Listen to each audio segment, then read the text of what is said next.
Nagpagawa nga ako ng super giant na bilao para lamanan nga ng iba't ibang klase at masasarap na pagkain kasi pamimigay nga natin ito sa ating mga magsasaka.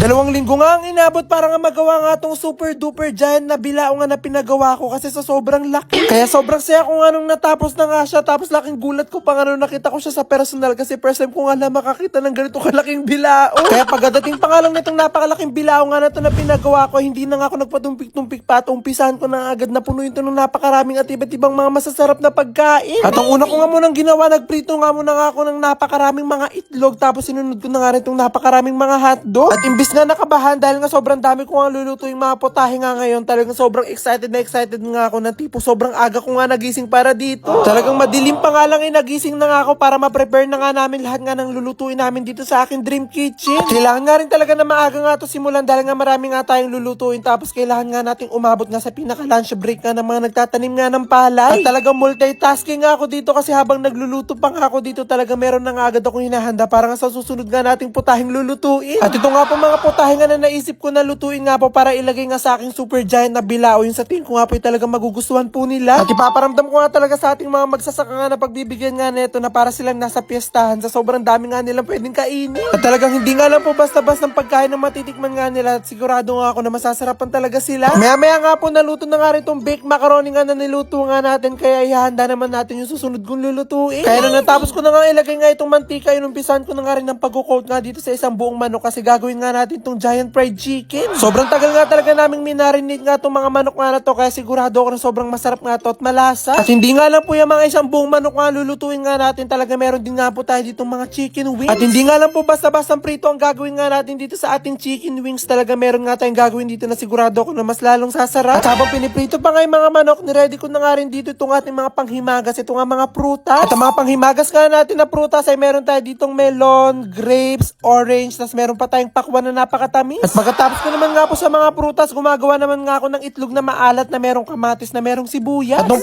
pwede na nga silang ihanda, kinuha ko na nga itong super giant ko nga na bilao para mailagay na nga natin sila dito lahat. Dito na nga talaga ako sa part na to, sobrang na-excite kasi pupunuin na nga natin siya ng iba't ibang klaseng mga pagkain. Naglagay nga lang ako ng cling wrap nga sa ilalim, tapos nilagay ko na nga rin itong mga dahon nga nating saging. At naglagay nga rin po ako dito nga ng mga partition para alam nga po natin kung saan natin ilalagay nga yung mga pagkain. At para hindi na nga rin po sila maghalo-halo kapag nandito na nga sila sa bilao, talagang kailangan na merong ganito. Maya-maya nga po nung nailagay ko na nga yung kanin, ilalagay ko naman nga itong ating mga panghimagas, itong ating mga prutas. At buti na nga lang po talaga naisipan nga namin na lagyan nga ng partition nga itong napalaki kong ang bilao kasi talaga hindi ako nahihirapan nga sa pag-arrange nga ng pagkain. At maya-maya nga lang din po napuno ko na nga itong fruit section nga natin, kaya inikot ko na nga itong giant bilao ko para mailagay ko naman nga yung susunod nga natin pagkain na ilalagay. Para nga po sa part nga na to, dito natin ilalagay nga itong napakarami nga natin tilapia. Pagkatapos ko nga po mailagay nga yun, inikot ko na nga ulit itong aking giant bilao para nga mailagay ko na itong ating baked macaroni. At habang unti-unti nga talaga natin nilalagyan nga itong giant bilao ko, talagang medyo nahihirapan na nga rin ako na iikot siya, kaya talaga nagpapatulong na nga ako. At pagkatapos nga natin sa baked macaroni, dito ko naman nga ilalagay nga itong ating mga giant fried chicken at meron pa nga itong kasama nga na sobrang sarap nga na gravy. At dahil okay na nga doon, inikot ko na nga ulit at talagang 2 tao na ngayon tumutulong nga sa akin para maiikot nga itong giant bilao ko. At dito nga po sa part nga na to, dito natin ilalagay nga itong mga nilagang nga nating talong, okra at nilagang saging na saba. Hindi nga lang yan kasi sasamahan pa nga natin siya ng napakasarap nga na bagoong. At pagkatapos nga po nun, isusunod ko naman nga pong ilagay nga itong mga masasarap nga na buffalo wings. Kaya po talaga sinasabi ko na masarap kasi talaga natikman ko na nga po itong mga to, talaga nailuto ko na. At para naman nga po sa mga niluto nga nating hotdog at itlog, ay dito nga natin sila ilalagay sa pinakaibabaw nga ng kanin. At talaga sobrang na nga ako natutuwa nga sa mga oras nga na to kasi talagang punong-puno na nga ng pagkain nga itong super giant nga nating bilao. At sigurado nga ako na mawawala nga yung pagod at mabubusog nga yung mga magsasaka nga natin pag nakain nga nila itong niluto ko. At ito na nga huli nga nating nilagay itong ating mga itlog nga na maalat, pati nga itong ating gravy. At nung okay na nga po itong mga pagkain nga natin, ay niready ko naman nga po itong ating inumin. Naglagay nga lang po ako dito ng 2 latang pineapple juice, tapos nilagyan ko po siya ng condensed milk, tapos maya-maya na nga namin siya lalagyan nga ng yellow tubig. At finally nga po, matapos nga mahabang oras na puno na nga rin natin itong giant bilao nga natin at ready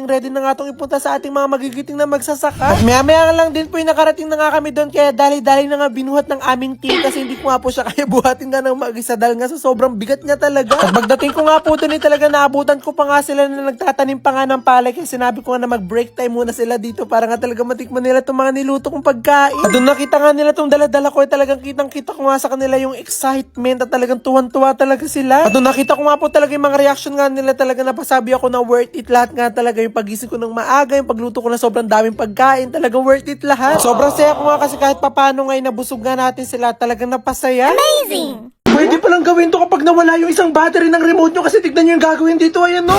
Grabe, kumuha lang siya dito ng foil tas hinati niya at shinape niya dito na parang battery tas inilagay niya dito sa pinaka-remote. Tapos tignan nyo. Hala, grabe kumana. To kaya to? Grabe, totoo kaya yun. So, sakto nawawala yung isa naming battery dito sa remote at hindi namin mabuksan tong TV. So, subukan natin yon. So, kailangan daw natin ng foil. Naubusan na kami ng foil kaya bumili ako ng bago. Kapag gagawin mo daw yun, dapat meron daw may iiwan na isang battery dito sa remote para daw gumana daw yung hack na yun. Subukan natin.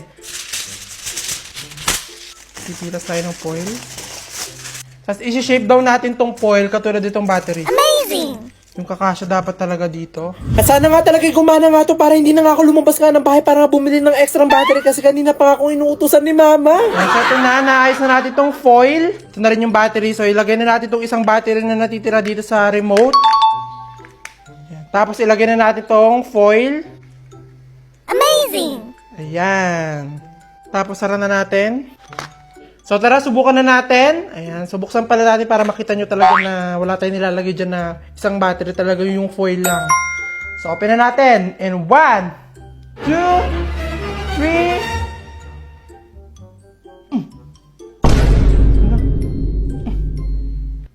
Oh no!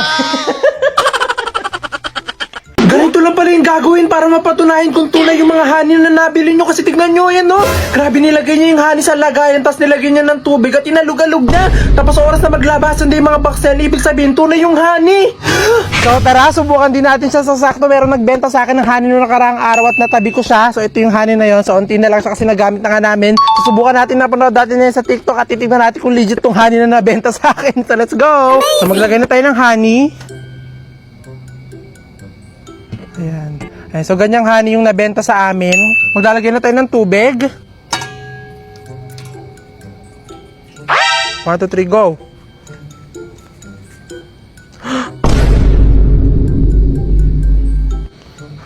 Parang ang bilis nawala. Nagkaroon nga siya ng pa-box-box kaso sobrang bilis ngang nawala. Kaya itatry nga natin siya dito sa mas maliit na lagayan.